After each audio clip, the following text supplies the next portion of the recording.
வணக்கம். நான் ஒரு காப்பர் saree சில்க் saree வாங்கினேன். போத்தீஸில் குரோம்பேட்டில் வாங்கினேன். எனக்கு அந்த saree ரொம்ப பிடிச்சிருந்தது. சரி, உங்களோட அந்த சாரியை அது எப்படி இருந்ததுன்னு உங்கள் கூட கொஞ்சம் ஷேர் பண்ணிக்கலாம்னு நினச்சேன். அதே போல் இந்த சாரீக்கு ஒரு readymade patch work back neck எப்படி வந்து ஸ்டிச் பண்ணலான்னு ரொம்ப ஈஸி மெத்தட்லையும் சொல்லலான் இருக்கேன். இந்த saree பார்த்திங்கன்னா சாண்டல் கலரில் இருந்துச்சு. அதோட முந்தி பார்ட் வந்து ஃபுல்லாக க்ரீன் கலரில் இந்த மாதிரி சூப்பரான டிசைனில் இருந்துச்சு. கான்ட்ராஸ்ட்டு பார்டர்ன்றனால ரொம்பவே சூப்பராக இருந்துச்சு. எனக்கு ரொம்ப பிடிச்சி வாங்கினேன். என் பர்த்டேக்கு என் ஹஸ்பண்ட் வந்து எனக்கு இதை கிஃப்டாக வாங்கி கொடுத்தாங்க. சாரீ ஃபுல்லாகவே இந்த மாதிரி ஜருகை நிறையாவே இருக்குது. அதனால் ரொம்ப கிராண்ட் லுக்காக இருக்குது பார்க்குறதுக்கு. ஸோ இந்த சாரியோட ப்ரைஸ் வந்து 4300 ருபீஸு. ரொம்ப பிடிச்சி வாங்கினேன். இப்போது ப்ளவுஸு பேக் நெக்கு எப்படி பேட்ச் ஒர்க் வச்சு செய்யலான்னு பார்க்கலாம். சாரீ வந்து சாண்டல் வித் க்ரீனுங்கிறதுனால ஸோ இந்த மாதிரி ஒரு சிம்பிள் பேட்ச் ஒர்க் நான் வாங்கியிருக்கிறேன். ஃபஸ்ட்டு அளவுலாம் மார்க் பண்ணிக்கிட்டு ப்ளவுஸு அதோட லைனிங் கிளாத்தும் கட் பண்ணி எடுத்து வச்சுருக்கிறேன். இதில் நம்ம நெக் பார்ட்டை மட்டும் கட் பண்ணாமல் மீதியெல்லாம் ஸ்லீவ் எல்லாமே கட் பண்ணி எடுத்துக்கணும். ஃபஸ்ட்டு ப்ளவுஸை சுற்றி லைனிங் கிளாத்தையும் ப்ளவுஸ் துணியும் சேர்த்து நம்ம அடித்து எடுத்து வச்சுக்கணும். துணி நகராமல் இருக்கிறதுக்கு எப்பவும் போல் நம்ம பின்ஸ் வச்சு செக்யூர் பண்ணிடலாம். ஃபஸ்ட்டு நெக் பார்ட்டை அடித்து எடுத்துட்டு அதுக்கப்புறம் ரெண்டு பக்கத்து ஸ்லீவையும் நம்ம அடித்து எடுத்துடணும்.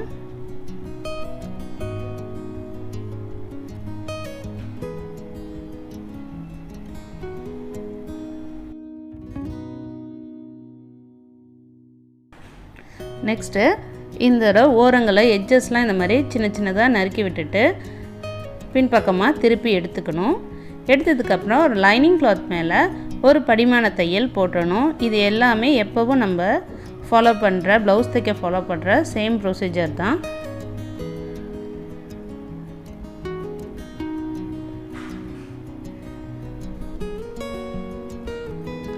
இப்போது ப்ளவுஸை சுற்றி தையல் போட்டு எடுத்துடலாம். இப்போ நம்மளோட பேட்ச் ஒர்க் எடுத்து நம்ம அதில் தனித்தனியாக கொடுத்துருக்காங்க ஸ்லீவு, ஃப்ரண்ட் நெக்கு, பேக் நெக்குன்னு.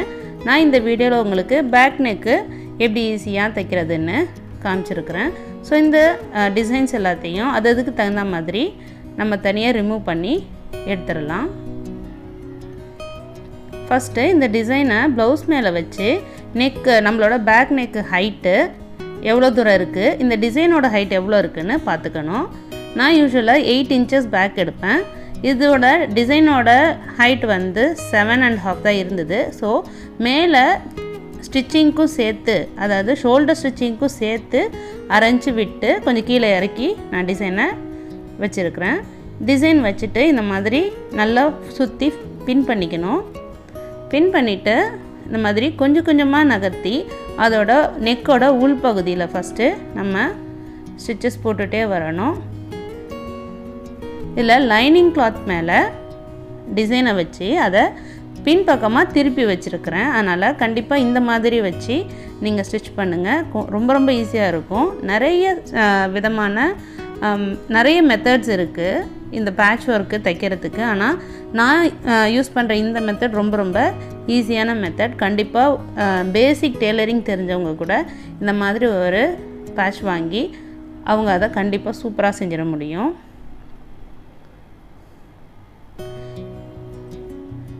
இப்போது டபுள் ஃபுட் போட்டு தான் இந்த நெக்கை வந்து நம்ம தைச்சிட்ருக்கோம். ஏன்னா இந்த ஓரத்தில் ஸ்டோன்ஸ் எதுவுமே கிடையாது. அதனால் டபுள் ஃபுட் போட்டு ஃபுல்லாக தைச்சி எடுத்துருக்கோம். இப்போது பின் பக்கமாக, அதாவது நல்ல பக்கமாக இதெல்லாம் திருப்பி விட போகிறோம்.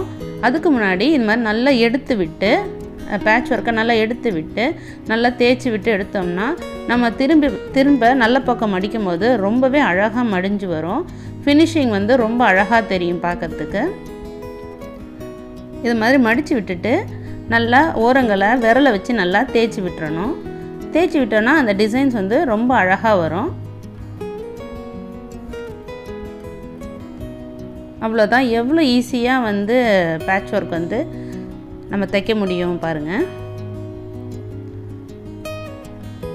இப்போது இது மேலேயே வந்து நம்ம இன்னொரு ஸ்டிச்சு போட்டு விட்டுறலாம்.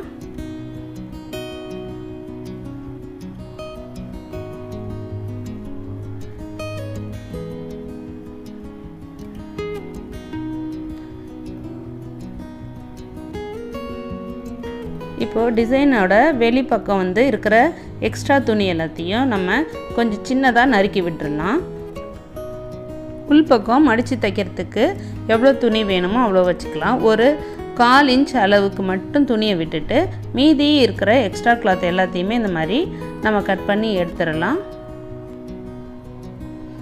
இந்த மாதிரி கட் பண்ணும்போது ரொம்ப கேர்ஃபுல்லாக கட் பண்ணோம். கீழே வந்து ப்ளவுஸ் துணி இருக்கும், அதனால் தவறி போய் நம்ம அதையும் சேர்த்துலாம் நறுக்கிடாமல் ரொம்ப கேர்ஃபுல்லாக நம்ம கட் பண்ணி எடுத்துடணும்.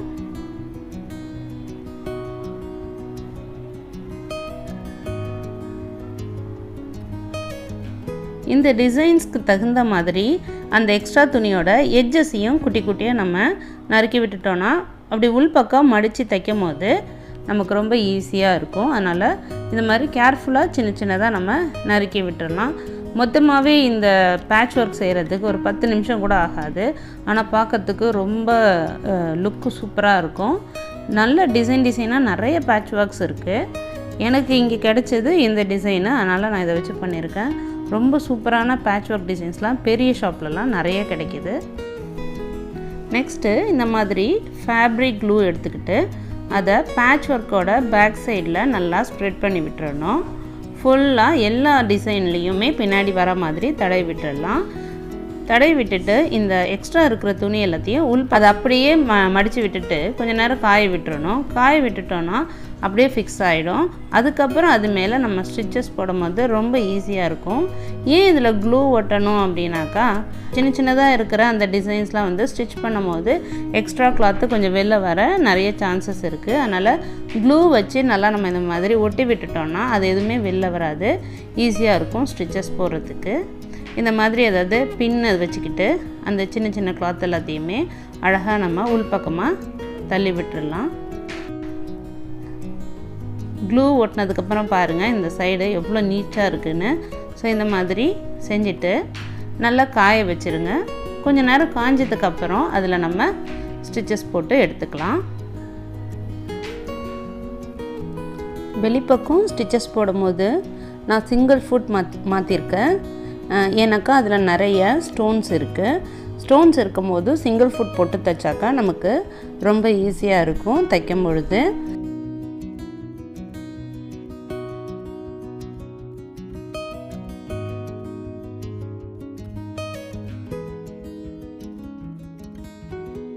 நம்ம சேனலில் நிறைய டெய்லரிங் வீடியோஸ் போட்டிருக்கோம். Blouse back neck design videos, peplum பட்டு பாவாடை சட்டை எப்படி தைக்கணுன்ற வீடியோஸ், அப்புறம் பேபி ஃப்ராக்கு நிறைய வீடியோஸ் போட்டிருக்கோம். அது இல்லாமல் home organisation videos, balcony makeover videos போட்டிருக்கோம். லாங் ஹேர் ஆயில் வீடியோ ரொம்பவே நல்லா போயிருக்கு, அந்த வீடியோஸ் நிறைய போட்டிருக்கோம். ஸோ இந்த மாதிரி எல்லா வீடியோஸையும் கண்டிப்பாக பாருங்கள். உங்களுக்கு எல்லா வீடியோஸும் ரொம்பவே பிடிக்கும்னு நினைக்கிறேன். இந்த வீடியோ உங்களுக்கு பிடிச்சிருந்ததுன்னா லைக் பண்ணுங்கள், ஷேர் பண்ணுங்கள், கமெண்ட் பண்ணுங்கள். மறக்காமல் பிரியாஸ் ஃபேஷன் வேர்ல்ட் சேனலுக்கு சப்ஸ்கிரைப் பண்ணுங்கள். மீண்டும் ஒரு நல்ல வீடியோவில் சந்திப்போம். வணக்கம்.